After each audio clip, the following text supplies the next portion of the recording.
विषय को लेकर आज आप पत्रकार वार्ता करने जा रहे हैं? मैं जो सरकार ने नया जो है जो भूमि लोगों को एवेक्यूएशन जो जमीन खाली करवाने का जो आर्डर पास किए हैं स्टेट लैंड को, उस विषय पर मैं सरकार को अपील करने जा रहा हूं। मैं पहले तो अपना नाम बताऊंगा आपको कि मैं ओम प्रकाश शर्मा, सरपंच पंचायत तलका कोट काबू ब्लॉक कालाकोट से, विशेषकर पर्टिकुलर इसी पर्पज से जहां सुंदरबनी में एक प्रेस कॉन्फ्रेंस करने आया हूं अपने पंचायत के लोगों के बिहाफ पर, और सारे जो हमारे सारे लोग हैं जो कि पूरी जम्मू कश्मीर में इस एक्ट हमारे लॉ को एक्ट को लागू किया जा रहा है, इसकी हम निंदा करते हैं। और उसमें जो एलजी ऑनरेबल जो हमारे एलजी लेफ्टिनेंट गवर्नर साहब सिन्हा साहब हैं, उनको मेरी तरफ में अपील करता हूं कि सरकार जो है इस कानून को जो जो भूमि वैक्यूएट करने के लिए, खाली करवाने के लिए मतलब जो लिस्टें निकाली हैं पूरी तहसीलों में, तो इसको वापस लिया जाए, रिपील किया जाए, इसको एब्रिगेट किया जाए। तो अदरवाइज जो है एक बहुत बड़ा जन आंदोलन जो बनने जा रहा है, ये किसानों के हित में नहीं है। गरीब किसान जो है इससे पिस जाएगा, उनकी रोजी रोटी का सवाल है। जो ट्राइबल पॉपुलेशन है वो भी बहुत सफ़र होंगे। दूसरे खासकर मैं आपके सामने एलजी साहब से रिक्वेस्ट करूं कि जो परिवार हैं इसमें मतलब एक बाप के 4 बेटे हैं, उसके पास ज़मीन अगर उसके पास 20 कनाल थी या से 30 कनाल थी, तो उस 4 बेटे जो है उसके वो उसके उनकी चारों की फैमिलियाँ डेवलप हो गई हैं, वो इंडिपेंडेंट फैमिलीज रखती हैं, तो कॉन्सिक्वेंटली उनको तकरीबन 4 से 6 कनाल रखवाई जाता है, तो उस पर उनका निर्वाह नहीं हो सकता है। तो अगर स्टेट जो है हमारी हमारी जम्मू कश्मीर की जो यूटी गवर्नमेंट है, अगर इस ज़मीन को खाली करवाती है, उनसे वापस लेती है, तो इस कानून को अगर जिस काले कानून को लागू करते हैं तो सारे लोग बेकार हो जाएंगे, उनकी रोटी रोजी छिन जाएगी, वो बेघर हो जाएंगे, लैंड लेस भी होंगे और बेघर भी होंगे। शेल्टर उनके पास कोई नहीं रहेगा क्योंकि सरकार शेल्टर को गिराने जा रही है, जो कि बहुत गलत बात है। उन्होंने तिनका तिनका जोड़कर अपने मकान बनाए हैं या किसी ने पक्का भी बनाया है, तो उसके पास वही स्टेट लैंड है, उस स्टेट लैंड पर वो रहता भी है, अपने मवेशी भी पालता है, अपना निर्वाह भी करता है, जिम्मेदार अपने मवेशियों के लिए फाडर भी पैदा करता है, अनाज भी पैदा करता है। जो समय का साल का जो समय उसको बचता है मजदूरी करने से, वो अपनी खेती बाड़ी पर लगाता है। जब जमीन ही उसकी छिन जाएगी तो वो खेती बाड़ी करेगा कहाँ? वो खाडर फाडर जो मतलब जो चारा है पशुओं के लिए वो कहाँ से पैदा करेगा? गल्ला कहाँ से पैदा करेगा? बेकार हो जाएगा। थोड़ा गुजारा करता है, तो जब उससे वो जमीन छिन जाएगी तो जाएगा कहाँ? लोगों को क्या आश्वासन देंगे? जैसे ये आर्डर निकाला, आप जनता के प्रतिनिधि हैं, अब लोगों को क्या आश्वासन हाँ, हम ये आश्वासन दे रहे हैं कि हम समझते हैं कि ये हमारी ये जम्मू कश्मीर की सरकार है, हमदर्दाना तरीके से सहानुभूति पूर्वक इस पर विचार करेगी और उसको रिव्यू करेगी। हम समझते हैं कि उनको भी इसके कॉन्सिक्वेंसेस परिणाम नतीजे जो हैं जानते हैं क्या होगा, तो हमदर्दाना गौर करके इसको रिव्यू करके वापस लेगी। मैं उम्मीद रखता हूं कि इसलिए हम सरकार से पहले ही हम अपील करने आए हैं। This is our appeal to the government to abrogate this मतलब ड्रैकोनियन लॉ जो है, जो काला कानून है, इसको वापस लिया जाए। ये किसानों के हित में नहीं है। ये देखिए कि जब मतलब 1947 का जब महाराजा राजाओं का राज था, उसके बाद बिग लैंडेड एबॉलिशन एक्ट आया, तो उस एक्ट के तहत लोगों को लैंड टू द टिलर दे दी गई। जो मालिक थे, बड़े बड़े बिग लैंडेड लैंडलॉर्ड थे, उनसे जमीन जो है सरकार खाते में डाल करके जो जमीन का किसान मतलब उसका खेती करता था उसको जमीन दी गई है। उसके बाद 70 लैंड एग्रेरियन एक्ट आया, उसके मुताबिक भी लोगों को लैंड टू द टिलर दी गई। तो अब ये जो सरकार है ये तो उसके उल्ट करने जा रही है।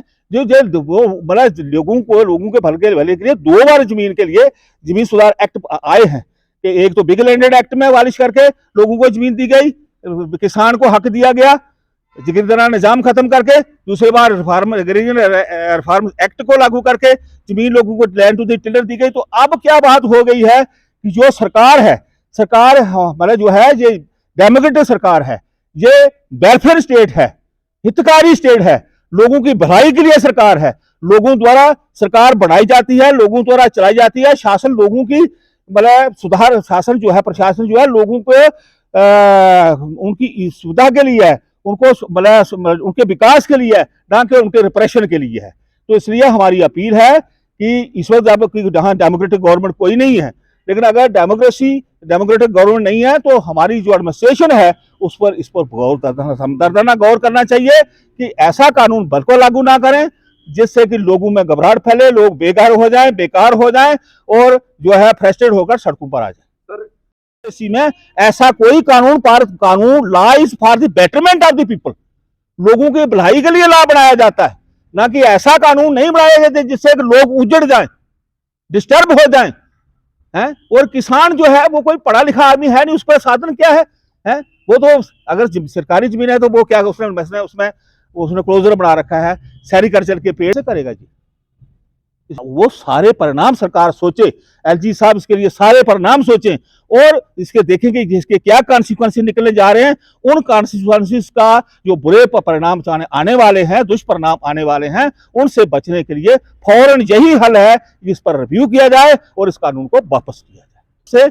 और सरकार को ये पूरी ड्यूटी में ये लागू होने जा रहा है, तो सुन तो जैसे रहे कि बड़ा कह रहे हैं वाली है, लोगों को सुसाइड की तरफ ले जाने वाली है। हमदर्दी से विचार करे अच्छा रहेगा, सरकार की बेहतरी के लिए अच्छा रहेगा। और सरकार जो है हम तो अप्रिशिएट करते हैं कि भाई विकास की सरकार है, हमारी भारतीय जनता पार्टी की गवर्नमेंट है, तो ये हमारे लोगों के विकास के लिए कर रही है। इतना विकास मोदी साहब, तो फिर ये मोदी साहब के बरक्स जा रहा है भाई। मोदी साहब ये नहीं कह रहे कि लोगों को उजाड़ दो, उनको घर से निकाल दो, उनको शेल्टरहीन कर को मतलब होमलेस बना दो। तो ये prime duty of the government to provide food, shelter and clothing mean economic development finished, ended and people will become restless, homeless, unemployed. वो नहीं करना चाहिए। ये एक बड़ा काला कानून है, किसानों के बिल्कुल विरुद्ध है, जो कि किसान के हित में नहीं है। तो इसलिए फौरन मेरी एलजी गवर्नमेंट से जम्मू कश्मीर की जो एडमिनिस्ट्रेशन है, डिस्ट्रिक्ट एडमिनिस्ट्रेशन है, उनसे अपील है कि इस कानून को वापस अब्रोगेट किया जाए, वापस लिया जाए और जब तक और इस पर रिव्यू किया जाए, जब तक इस पर रिव्यू नहीं होता वापस तब तक इसको इम्प्लीमेंट नहीं किया जाए। लेकिन पहले कहा था कि 31 मार्च को इसकी डेडलाइन दी गई थी, लेकिन आप तो 31 जनवरी को कर दिए। तो यही तो एक बड़े दुख की बात है। सरकार कर कुछ रही है, कह कुछ रही है, तो ये सब किसानों के विरुद्ध जा रहा है। तो अगर ये इस तरह ऐसा करेंगे तो सारे लोग जो हैं जन आंदोलन बन जाएगा, लोग सड़कों पर आ जाएंगे, मवेशी लेकर उनके पास तो रहने के लिए जगह नहीं रहेगी, मतलब वो तो सड़कों पर उतर आएंगे। इसलिए हमारी पुरजोश मेरी अपील है सरकार से, खास करके जो हमारे उप राज्यपाल जी हैं उनसे अपील है और चीफ सेक्रेटरी से अपील है कि इस कानून को फौरन वापस किया जाए और इस पर रिव्यू किया जाए, क्योंकि ये उसके देखें कि वो बड़े बुद्धिशील लोग हैं, IAS ऑफिसर हैं, एडमिनिस्ट्रेटर हैं, वो देखें कि इसके क्या कुप्रभाव होंगे, कितने बुरे परिणाम निकलेंगे। जो परिणाम निकलेंगे उसको फेस करना सरकार के लिए मुश्किल हो जाएगा। तो अगर ये कानून वापस नहीं लेती है तो ये आंदोलन कहां तक? ये आंदोलन जब तक ये कानून को वापस नहीं लिया जाएगा तब तक ये आंदोलन समाप्त होने की कोई संभावना नहीं है। इसलिए सरकार को इस पर हमदर्दी से गौर करना चाहिए और जो दबे कुचले डाउन ट्रॉडन कुचले किसान हैं उनके साथ अन्याय नहीं होना चाहिए। मैं ये कहूंगा कि ये कानून जो है अनडेमोक्रेटिक है, अथॉरिटेरियन है और रिप्रेसिव है। ये क्यास एंड कंफ्यूजन पैदा करने वाला है सोसाइटी में। इससे लोगों में बेचैनी फैल जाएगी, इसमें तो बेचैनी फैल गई है, अनरेस्ट फैल जाएगी, लोग घबराहट में आ गए हैं, तो कई लोग तो सुसाइड भी कमिट कर सकते हैं, ऐसा भी अंदेशा है। क्या जब एडमिनिस्ट्रेशन इलाके में पहुंचेगी डिमोलिश करने के लिए तो लोगों के साथ आप किस तरीके से खड़े होंगे और आपकी तरफ से तो क्या? हम देखो लोग तो मैं कह रहा हम तो लोगों के प्रतिनिधि हैं, उन्होंने हमें चुन रखा है, लेकिन लोग इसके लिए अब उनके लिए चारा ही गुनी, उनको इसके लिए प्रिपेयर हो चुके हैं, प्रिपेयर हैं, वो कॉन्सिक्वेंसेस फेस करने के लिए प्रिपेयर हैं। क्योंकि जाएंगे कहाँ? जब आदमी जिसके पास शेल्टर ही रहेगा, जमीन खो जाएगी उसकी, उसी पर जो उसका दारोमदार है उसमें पर रहता है, अपने मवेशी पालता है, दिन मतलब अपना गुजारा करता है, तो जब उससे वो जमीन छिन जाएगी तो जाएगा कहाँ? लोगों को क्या आश्वासन देंगे? जैसे ये ऑर्डर निकाला, आप जनता के प्रतिनिधि, आप लोगों को क्या आश्वासन? हम ये आश्वासन